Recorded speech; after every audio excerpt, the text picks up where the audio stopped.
Apa yang sebenarnya terjadi saat rudal Iran menghantam jantung kota di Israel? Kenapa serangan Iran kali ini jauh lebih berbahaya dari serangan sebelumnya?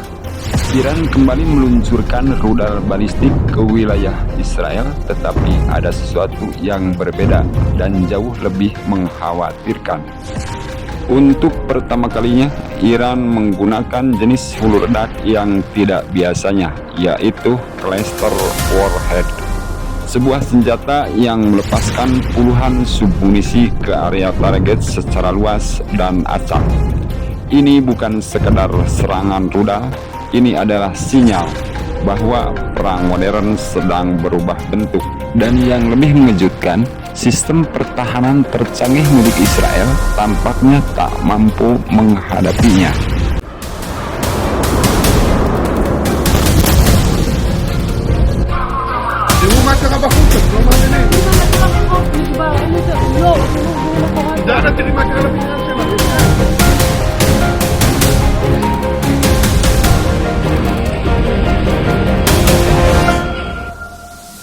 Iran tampaknya telah mempelajari dengan sangat rinci bagaimana sistem pertahanan udara Israel bekerja. Selama 1 dekade terakhir, sistem berlapis seperti Iron Dome, David Sling, dan Arrow 3 memang kerap dipuji sebagai garda terdepan dalam teknologi pertahanan modern. Tapi seperti banyak sistem buatan manusia lainnya, sistem ini mempunyai kelemahan mendasar dan Iran berhasil mengidentifikasinya. Sistem tersebut dirancang untuk mencegat ancaman besar yang datang satu persatu: rudal jarak pendek, drone serang, atau rudal balistik jarak jauh. Namun yang mereka tidak persiapkan adalah skenario di mana satu rudal membawa puluhan submunisi kecil yang tersebar luas secara simultan dan menargetkan area sipil dari berbagai arah secara acak. Inilah yang membuat lemah sistem pertahanan Israel terlihat kewalahan. Lebih dari itu, pengendalian yang tinggi pada sistem berteknologi tinggi tampaknya belum dibarengi dengan adaptasi terhadap teknik baru. Israel telah lama berinovasi besar pada solusi teknis, namun kali ini dihadapkan pada ancaman non-konvensional yang tidak bisa sepenuhnya ditangani oleh solusi yang ada. Kritik pun muncul dari dalam negeri mengenai perlunya pendekatan yang lebih fleksibel dalam pertahanan nasional. Dalam serangan yang mereka sebut Operasi Trufonis 3, Iran meluncurkan lebih dari 150 rudal balistik ke berbagai wilayah di Israel. Dalam 2 gelombang terkoordinasi, target utamanya tidak hanya fasilitas militer, tetapi juga pusat logistik, infrastruktur sipil, dan wilayah penduduk seperti Beersheba, Ashkelon, hingga pinggiran Tel Aviv. Yang menjadi perhatian besar adalah penggunaan rudal berhulu ledak cluster yang melepas puluhan submunisi ketika mendekati target. Salah satu lokasi yang terkena dampak signifikan adalah Sorokan Medical Center di Beersheba, rumah sakit terbesar di wilayah selatan Israel. Beberapa submunisi dilaporkan menghantam di area parkir, juga pada fasilitas penunjang medis lainnya.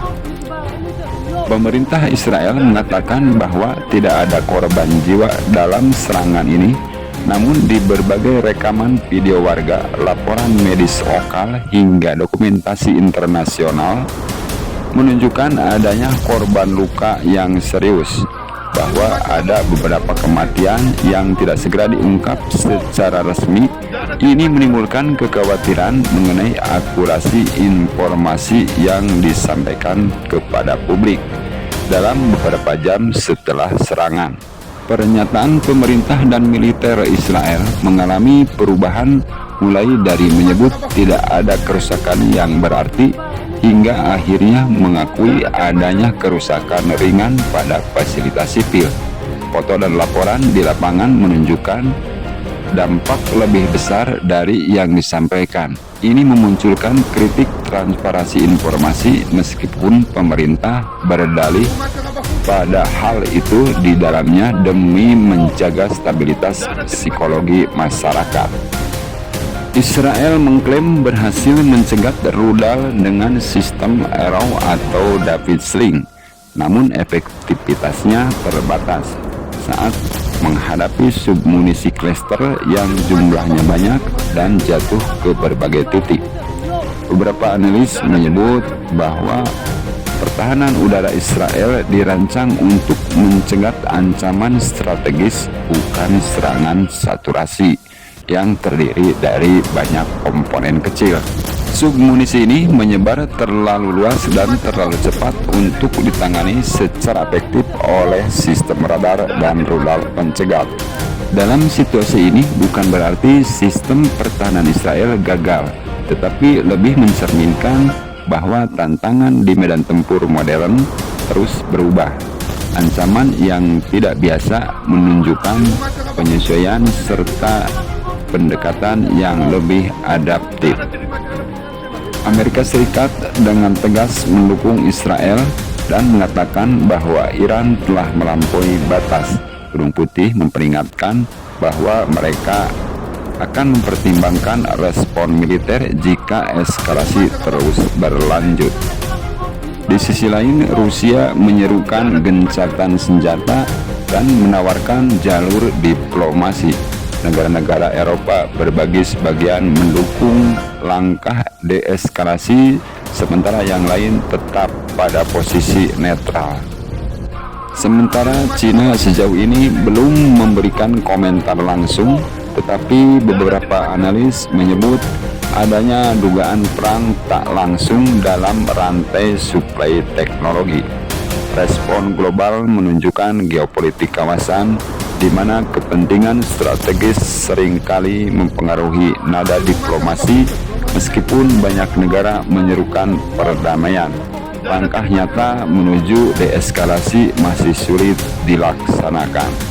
Langkah Iran dalam menggunakan rudal berhulu ledak cluster dianggap sebagai bentuk perang asimetris. Mereka tidak mengandalkan volume besar dari rudal biasa, tetapi memaksimalkan dampak dari satu rudal dengan menyebarkan submunisi ke berbagai titik strategis.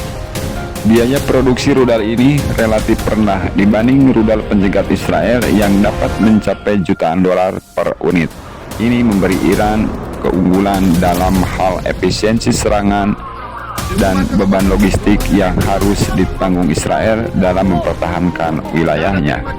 Dalam konteks ini, Iran menunjukkan bahwa strategi dan inovasi taktis bisa menjadi kekuatan yang sama pentingnya dalam superioritas teknologi.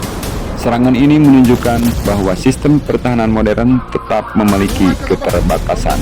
Hulu ledak cluster yang digunakan Iran memperlihatkan bagaimana ancaman baru bisa muncul dari celah yang selama ini dianggap tidak kritis. Di sisi lain, reaksi global memperlihatkan bahwa situasi ini tidak hanya menyangkut dua negara, tapi juga membawa dampak pada stabilitas kawasan dan keseimbangan geopolitik dunia. Apakah ini akan berlanjut ke konflik yang lebih besar atau justru menjadi momen refleksi untuk mengevaluasi arah kebijakan militer dan diplomasi di kawasan? Semua itu masih tergantung pada respon masing-masing pihak dalam beberapa hari ke depan. Dalam konflik seperti ini, akurasi informasi, kesiapan pertahanan, dan kemampuan membaca dinamika medan tempur akan menjadi faktor penentu apakah sebuah negara bisa bertahan atau justru kehilangan keunggulan strategisnya.